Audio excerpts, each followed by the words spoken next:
WPTV Treasure Coast News starts now. Tense moments along a Treasure Coast bridge. Now we're learning more about what led up to a split-second decision involving a law enforcement officer.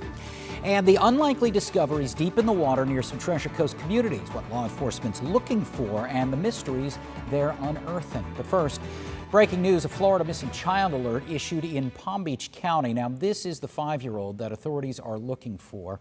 His picture there on your screen. Dahud Jolet Kuser, last seen in the area of the 1800 block of Wood Glen Circle in West Palm Beach. Last seen wearing a long-sleeve white sweatshirt and gray pants. If you have any information, you're asked to call police. And it's been an active afternoon on the radar, lasting into the evening as well. You can see that West Coast sea breeze lined up and rolled right across to the East Coast. So let's go ahead and zoom in now. We do have a flood warning in effect for central Martin County, so including Palm City, areas along and west of I-95 and the Turnpike. Please be careful on the roads. This is in effect until 7:15, but things have improved greatly in the last hour. We're now seeing shades of green. Before, we're seeing shades of red and yellow, heavy downpours, and the lightning has really diminished as well. Some light rain across portions of Indian River County right now, but no storms. And a quick check on Palm Beach County, a strong storm to the west of Boca Raton, Delray Beach, and Boynton Beach. All right, rain chances will be diminishing through the evening. You can see down to 10% by 9 p.m., and then they'll creep back up to 20% by 11 a.m. on Sunday morning.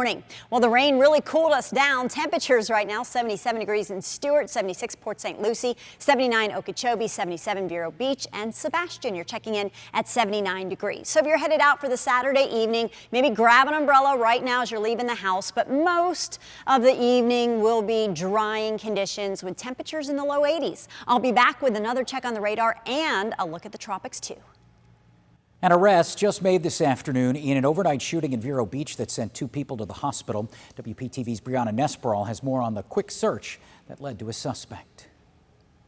Well, it was thanks to surveillance footage that captured this still shot of the suspect, that 61-year-old Aaron Bishop, all caught on camera, this picture leading to his arrest. Now, Vero Beach police officers were on scene all morning long collecting evidence. You can see there's still some crime scene tape here left on the scene.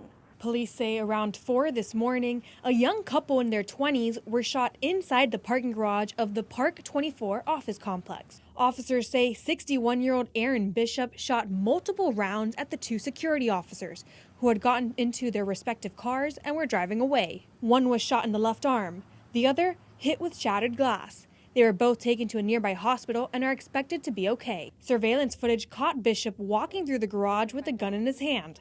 Police tell me Bishop has a history of misdemeanor violations and was suspected in another shooting in the same area. Bishop was found and arrested at his home around 1:30 this afternoon. Police say Bishop lives next door to where the shooting took place. There is no danger to the public at this time. As mentioned, he acted alone and he is in custody. Now, Bishop is still in custody. Police say they believe this was a random attack and there is no relation between Bishop and the 2 other victims. That female victim still remains in the hospital but in stable condition. The other victim has been released. In Vero Beach, I'm Brianna Nesbral, WPTV News Channel 5. Now, this week we learned more about the moments leading up to a deputy-involved shooting in St. Lucie County on the North Causeway Bridge. The sheriff says a deputy's on paid leave and a man who was shot has since been arrested. Megan McRoberts reports from St. Lucie County. On the west side of the North Causeway Bridge in Fort Pierce, Sheriff Ken Mascara says one of his deputies noticed a man standing outside the railing. He appeared to be in an extreme distress. The deputy stopped and Mascara says tried to coax him down. And he was making comments that the deputy became exceptionally concerned about. Comments according to the sheriff's office like he wanted to jump and kill himself for, quote, things he did. We're still looking into those comments and what he meant by those. The man did jump, but only about 6 feet down and onto concrete since the deputy was able to coax him to a lower elevation first. But Mascara says he pulled this knife out of his pocket or waistband and started running. The deputy had already called for backup and one of those deputies used their taser twice to get the man to stop, but he was unfazed. The man suspected to have been on drugs at the time. And in fact, he he attempted to take the deputy's taser. Mascara says then the original deputy who stopped to help the man shot him in his backside. Deputies identified the man as Dylan De Rivera. He was treated and arrested on charges of resisting arrest, aggravated assault, and battery on a law enforcement officer. They were trying to protect themselves and the general public that were there. There's the evidence, there's the knife. Mascara says De Rivera does have an extensive criminal history. I just know the deputy stopped out with him in a total effort to de-escalate him, render aid to him, get him to mental health facility, and it just turned very violent very quickly. The deputy who fired the shot is on paid leave and will be interviewed Monday. Mascara says this is only the latest encounter for his deputies facing someone struggling with their mental health. 31 incidents this weekend, 10 of which were mental health issues that our deputies dealt with. There's a lot of mental health issues in our community, no doubt. Megan McRoberts, WPTV, News Channel 5. Well, the man suspected of multiple pickpocket thefts on the Treasure Coast is behind bars in Palm Beach County. Port St. Lucie police say Devontae Durham of Boynton Beach is responsible for at least 4 thefts, all of them targeting women. Detectives say Durham would then use the victims' wallets to purchase gift cards worth thousands of dollars. Police say these were crimes of opportunity. All of his victims were women. They were all shoppers at stores that would leave their purses and their carts unattended. Durham faces at least 70 charges. Police say he faces charges for similar incidents throughout South Florida. Well, Friday was a busy day for Martin County dive teams who've been investigating tips about dumped cars in bodies of water. One tip came in about cars in a pond behind the Summerfield Golf Course just south of Cove Road off US 1 in Stewart. And guided by deputies with scanning technology, they were first able to check out the water behind Hosford Park and initially located what appeared to be a truck and a car not far from the ramp. Now, the truck turned out to be an old barge that was too corroded and covered in barnacles to be lifted out. The car, likely underwater for at least 5 years, also too corroded to remove. And this used to be a popular dumping site, according to deputies. It could be a good spot for anybody that's just looking to get rid of a stolen vehicle.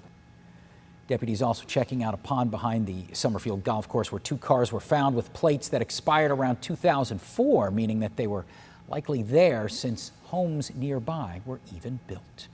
A new online pharmacy is saving Americans thousands of dollars each year on prescription medications. It's been around since April, and it's now available to Floridians across the state. Contact 5 consumer investigator Jessica Bruno shows us how it works. Outside your typical pharmacy, I hope can help as many people as need it. Word is spreading. Yeah, I think that's definitely an awesome idea. About an idea that has now come to life. So easy, and I so recommend it. It's called ScriptCo, a new online pharmacy that's helping Floridians. It's really important. Like Dorothy Daniels in Boynton Beach, save a lot of money on their prescription medications. Medicare did not cover Aricept.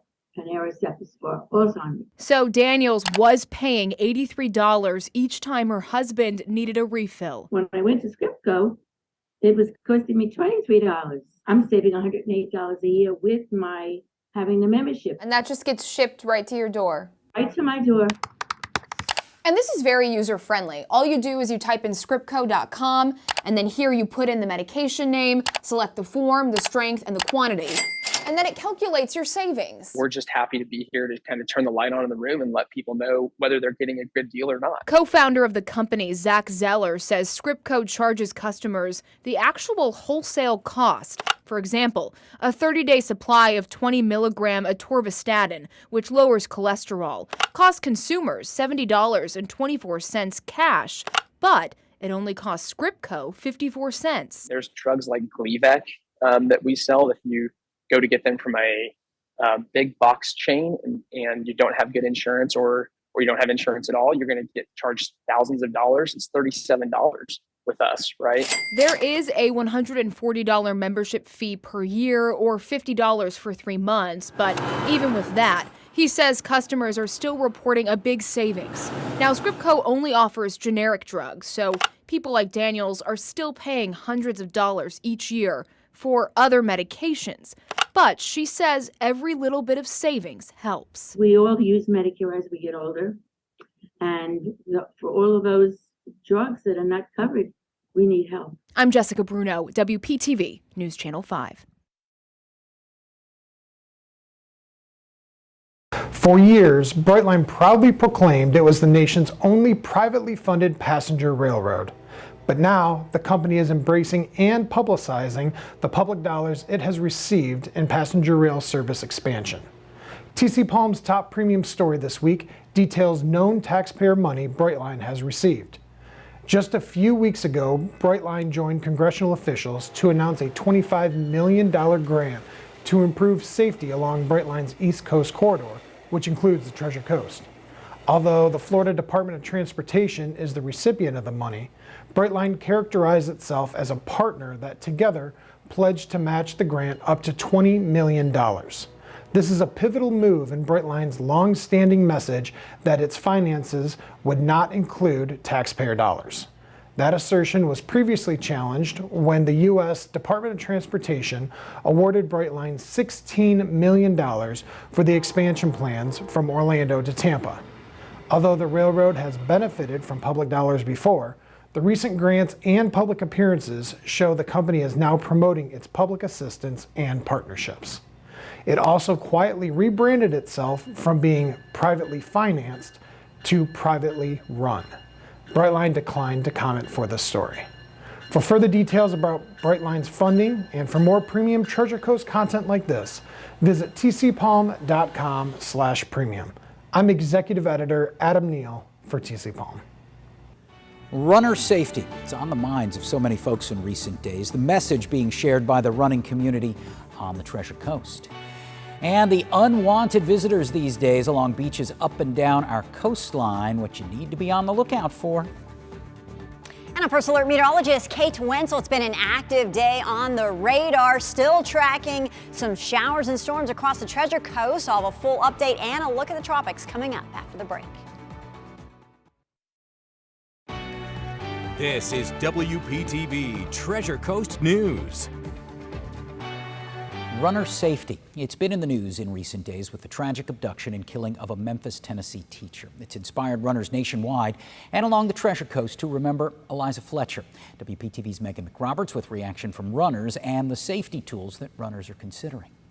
In Florida's grueling summer heat. Just so hot right now. Lori Copeland opts for an afternoon walk, but in the dark, cooler mornings will run for miles. With all of the stars are out and it can be very beautiful. But runners know running in the dark poses its own dangers, which is why Copeland is almost always with a group. We can have like 2 or 3 people, or we can have 20. This week, runners have safety even more on their mind with the death of Eliza Fletcher, a mom and teacher who was getting in an early morning run near Memphis when she was abducted and killed, according to investigators. It really heartbreaking, just, and terrifying too, because that could be any of us. It really could. In fact, the morning that she ran, I was out there at 4 a.m. by myself in a long stretch. She's far alone in a new sense of nervousness while hitting the pavements, but runners around the country and here at home are now dedicating their runs to Fletcher in a show of solidarity. This group in downtown Stuart wearing all white Thursday morning. Copeland's running group did the same. Even a virtual run has been advertised on social media beginning Friday. Special order this? At Fleet Feet of Stuart, store owner Edgar Perkins says customers are talking about Fletcher's death. People were very saddened. A lot of frustration, a lot of anger. They took to social media to start a safety conversation between runners for tips and ideas. We're always talking about always run in a group. If at all possible, find a running buddy on those early morning runs. Let somebody know where you're going to be. He also says keep out the earbuds. With the earbuds in, you just can't hear what's, the ambient noises around you. They sell mace for runners and a clip-on siren runners can pull to scare off an attack and grab others' attention. Talked about taking jiu-jitsu or some kind of lessons. In Fletcher's honor and memory, Copeland is hoping others with a passion for running continue to prioritize safety, but not let fear sparked from Fletcher's attack make them hang it up. Oh, don't give up. You have to keep going. Megan McRoberts, WPTV, News Channel 5. A reminder from the Indian River County Sheriff's Office not to try and beat the train. They sent out this image a few days ago where a driver got his vehicle stuck in the gravel while crossing the railroad tracks at Highlands Drive and Old Dixie Highway. Passing train unable to stop and, as you can see, struck the vehicle, but the driver did manage to get out in time and was not hurt. A career fair coming to Martin County later this month. Indian River State College's Martin County Career Fair set for September 30th. More than 50 companies representing a variety of career fields, including nursing and engineering, will be on hand. Admission is free. It's open to the public. It will run from 9 until 1 at the Chastain campus in Stuart. Well, if your Labor Day plans or this week's plans involve the beach, you might have spent the holiday with some unwanted company anywhere from Palm Beach to the Treasure Coast. Beachgoers telling us they've seen dozens of jellyfish in the ocean. WPTV News Channel 5's Stephanie Susskind was at the beach to check it out. Well, they may be hard to see while you're under the water, but there are a lot more jellyfish out here at the beach right now. We're hearing from a lot of you who are running into them in the water. So lifeguards say that this really is the time of year. There is an abundance of jellyfish in the water. They say that if you do feel like you get stung, a warm shower is the best thing to do. They also keep white distilled vinegar at the lifeguard stands to help treat people, to neutralize that sting. And we spoke with a couple people snorkeling out here today. They said they did run into the jellyfish and it may keep them out of the water for just a little bit. It's definitely going to keep my girlfriend out of the water. She did not like today's with all the jellies. Me, I like the water too much, so I'm probably going to keep going. You don't want to stay in the water when there's jellyfish. It definitely hurts a lot. And lifeguards tell me that it should only be about a week where you're really seeing a lot of jellyfish, and then things will kind of go back to normal. But again, this is the time of year when we see those guys swimming in the water. Reporting on Palm Beach, Stephanie Susskind, WPTV News Channel 5. All right, we got our share of storms today. A little time lapse from Jensen Beach. We'll start with the morning, showing you the sunrise, beautiful over the Atlantic Ocean this morning. And that was the best time to be out and about because we went from blue skies and sunshine to all of a sudden we saw these ominous clouds roll in from west to east. And then here comes that rain in Jensen Beach. Well, it's much needed rain. We are far below where we should be for this time of year as terms of our rainfall. We did have a flood warning, I should say, for Martin County, and that has now just been allowed to expire. So good news there. Things are looking better for your Saturday evening, but it was a busy day. Lots of activity across the Sunshine State. Again, that flood warning has just expired, so that's an indication things are getting better on the roadways. Still tracking some light rain, though, from Jensen Beach through Stuart, Hobe Sound to Cuesta, getting in on some action. Hutchinson Island, PGA Village, as well as portions of northern St. Lucie County, Fort Pierce. Indian River County, mainly dry, just a few little showers in the southern areas. And Palm Beach County, we still have some heavy rain far west of 441. But overall, the trend will be for everything to be winding down this evening with a loss of the daytime heating. Partly cloudy skies overnight with just very low-end rain chances. And then those rain chances do increase by 11 o'clock up to 40%. So we do have a 40% chance of storms tomorrow, but shouldn't be as widespread as today. Temperatures right now across the Treasure Coast, mid to upper 70s. Feels like temperatures very similar, a little steamier in Okeechobee where it feels like 83 degrees. If you're playing some pickleball tonight, great way to get some exercise. And here's what you can expect. Lingering showers through about the 7 o'clock hour, and then by 8 p.m. we're starting to dry out. 9 p.m. warm and quiet, 77 degrees, so looking pretty good. Vipercast for Sunday morning, 10 o'clock, we start to see some activity firing up along the coast, 11 o'clock, 12:30, but by 1:32, things start moving inland, and that's why I think we'll see drier conditions tomorrow than we did today as high pressure kind of nudges into Florida. Very hot once again tomorrow, high temperatures close to 90 degrees, heat index values as high as the low 100s. Quick check on the tropics. We have post-tropical Earl. We have a wave moving off the coast of Africa, but Earl is just going to continue to move to the north-northeast and dissipate over the cold Atlantic waters. The wave, a 30% chance of development in the next 5 days, and we have a long time to watch that for you. Here's your first alert 7-day forecast. Temperatures in the low 90s. Rain chances, not too bad. Sunday, Monday, 40%, back up to 50% Tuesday. And you'll need your umbrellas for Thursday and Wednesday with a 60% chance of scattered storms. Here are your Treasure Coast sports highlights with the ESPN 106.3 sports team. What's going on, my friends? Tyree Smith from ESPN 106.3. The sport of golf is already big in our area and growing every day, but it's not played just for the love of the game, but because it teaches life lessons. The group, building opportunities through golf alongside First Tee Treasure Coast, helped take 23 teenagers on a trip to the 2022 PGA Tour Championship. This week, the teenagers presented what they learned on the trip with speeches, PowerPoint presentations, and essays. That was the first time these kids experienced something like this. The goal of the trip was to get the kids in a new environment to learn about the world, but it also gave them a chance to elevate the goals that they have for their them to futures. take away from this is to understand that the ability to dream is critical. If you can dream, you can accomplish things. I can dream of coming to a golf tournament. I could dream of all of these things, staying in a fancy hotel. I could dream of that. And if they can dream it, they can make it happen. It could become a reality. We're going to switch to the gridiron for high school football. Jensen Beach, coming into the week ranked 10th in the area, traveled to Wellington, who's trying to get back in the poll. These two with a tight battle around the weather. Wellington puts up 14 on the year, which is more than Jensen has allowed all season. But Coach Caffey's squad puts up 17 to pull off the road 3-point win. Jensen Beach has matched last year's win total already through 3 weeks. Jaguars will try to make it 4-0 next week as they host Stoneman Douglas. And that's a look at sports. A new plan could put a little bit of money back in your pocket before you head out for the next road trip. Details ahead. Well, state leaders want Floridians to save money on tolls. Speaking earlier this week, Governor Ron DeSantis announced a proposed expansion of the SunPass Savings Program, which started back on September 1st. Under the current plan, drivers who use toll roads 40 times in a month will see a 20% credit to their account starting next month. Programs for drivers who use Florida's Turnpike and Toll Express lanes on major roadways like I-95 and I-75. But there are certain roads not included under the program, and that's why the governor's calling for something bolder with the help of the state legislature.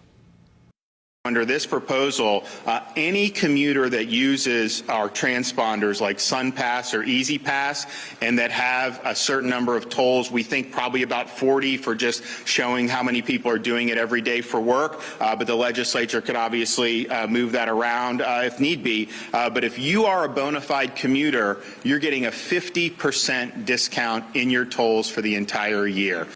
The SunPass Savings Program currently scheduled through February of next year. To see a full list of the impacted toll roads, you can check out the story on WPTV.com. If you're looking for something fun to do with your kids, there's a new WPTV exhibit at the Children's Museum of the Treasure Coast. It's at Riverside Park along Indian River Drive in Jensen Beach. And last Sunday, the museum debuted that new exhibit. Visitors can use the green screen to experience what it's like to be a WPTV First Alert meteorologist, giving the weather forecast. You can read breaking news and monitor those feeds that are coming into the station. The exhibit also features a robotic camera, just like the ones we have here in our studio. And I was actually there at the Children's Museum this week. It's really cool. I would highly recommend it. Well, weather-wise tomorrow, hot 92 degrees with a 40% chance of mainly midday to late afternoon storms. Then we should be clearing out during the evening. Catch us again next Saturday with stories that highlight the diversity of the Treasure Coast. You can find more stories about what's going on WPTV.com. Just click the Treasure Coast link that's right there at the top of the homepage. We'll be back here tonight at 11 o'clock. We'll see you then.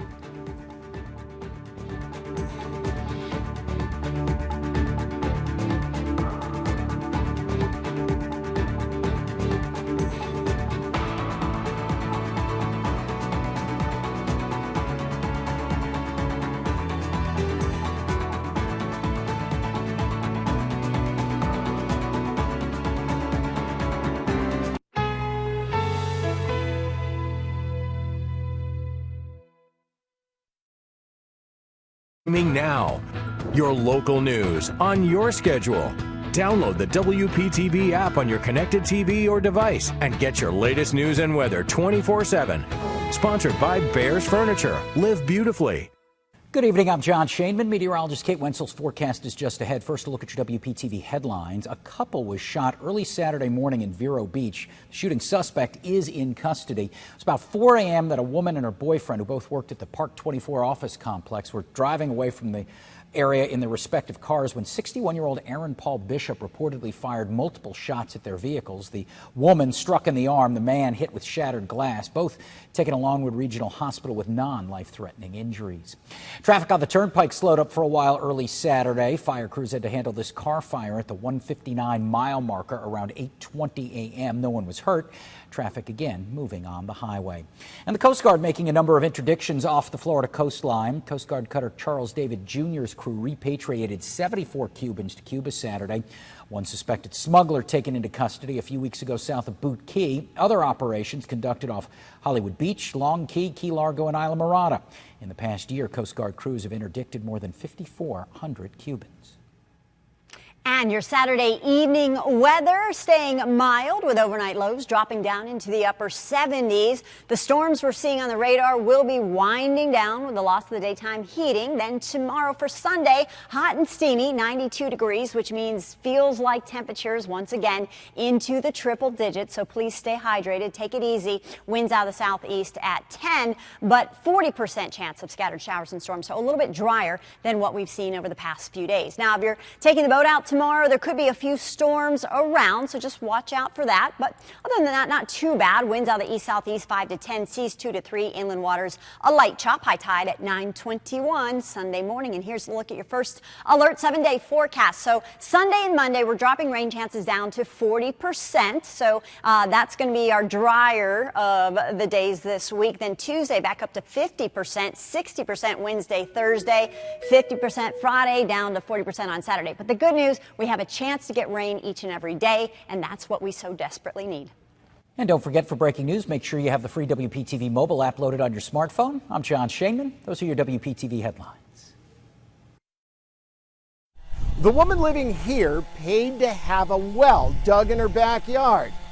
No well, and it's 6 months later, so she's called Contact 5.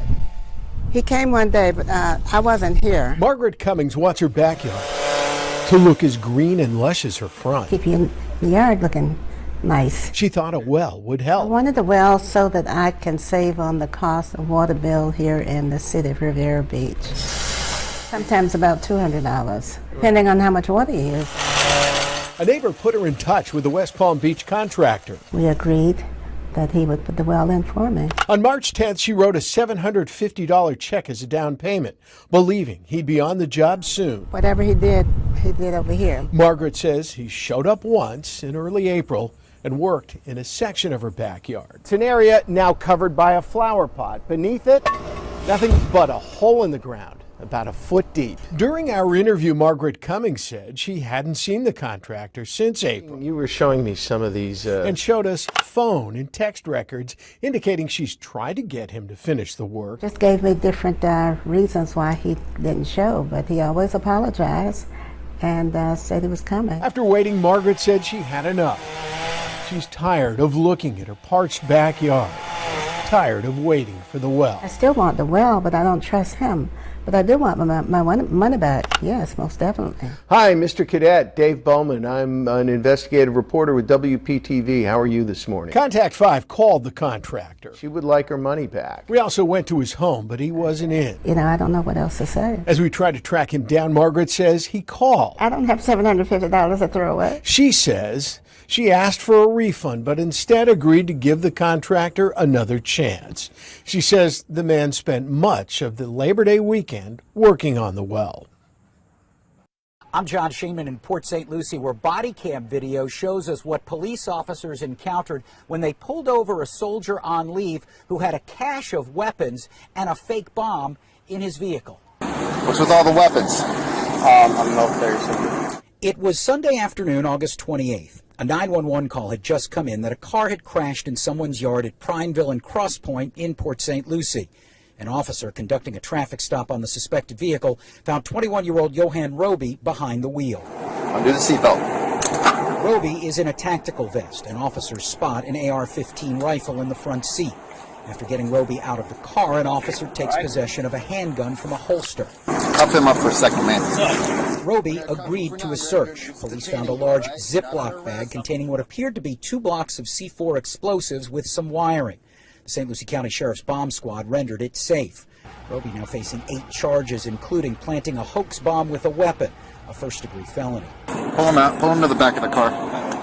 A judge last week denied bond for Roby, noting this case suggests an imminent, extremely serious threat to public safety and himself, adding a positive aspect is this gives the court an opportunity not only to protect society, but address the defendant's mental health situation. The arrest affidavit states back at the station, Roby slipped out of his handcuffs, adding charges of escape. Roby also has a risk protection order hearing next month over the seizure of his firearms. In Port St. Lucie, Jon Shainman, WPTV, News Channel 5.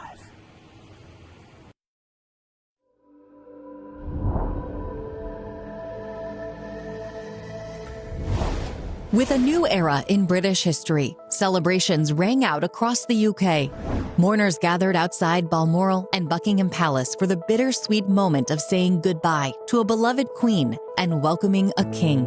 I'm very impressed with how King Charles is dealing with the world, with our country so far, and I think he's going to be a great king. I think Charles hit everything.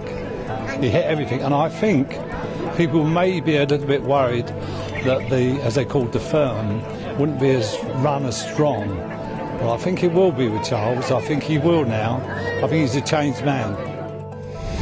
Funeral arrangements for Queen Elizabeth have been released. Buckingham Palace announced she will be laid to rest Monday, September 19th at Westminster Abbey, and the public will have a chance to say goodbye in their own way.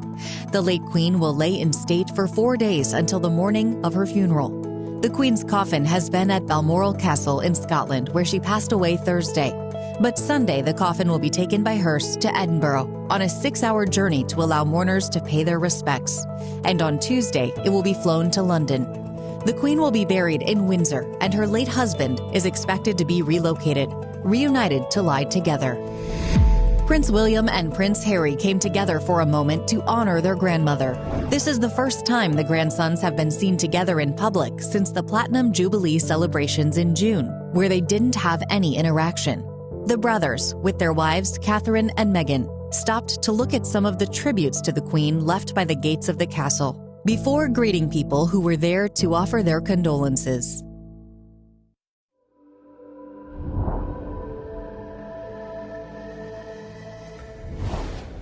King Charles has spent a lifetime in the public eye. He became heir apparent when he was just 3 years old, when his grandfather, King George VI, died, and his mother became queen in 1952. After attending several boarding schools, he studied archaeology, anthropology, and history at Trinity College.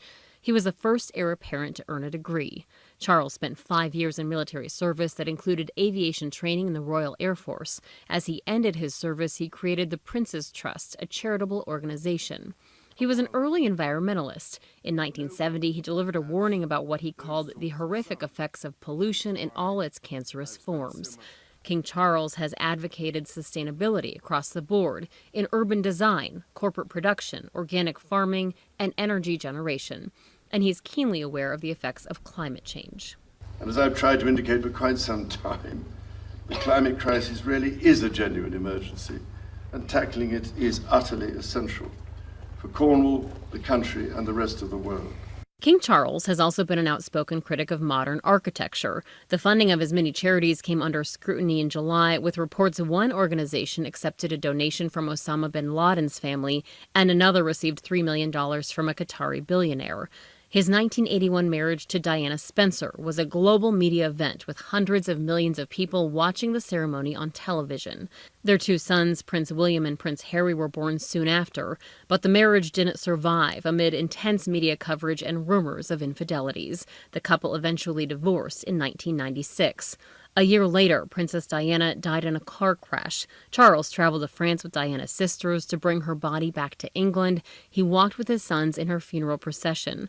Several years later, he married Camilla Parker Bowles. In February, the Queen announced Camilla would become Queen Consort when Charles became king.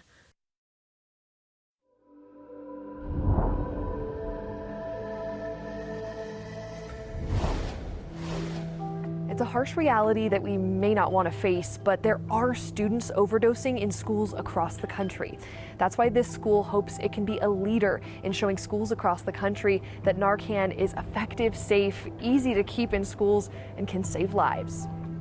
Students are back in class, but this year more than ever, there's a threat to student safety some say many schools aren't addressing. The opioid crisis that's happening across the United States is scary, and people are dying and families are affected. It's a really big deal.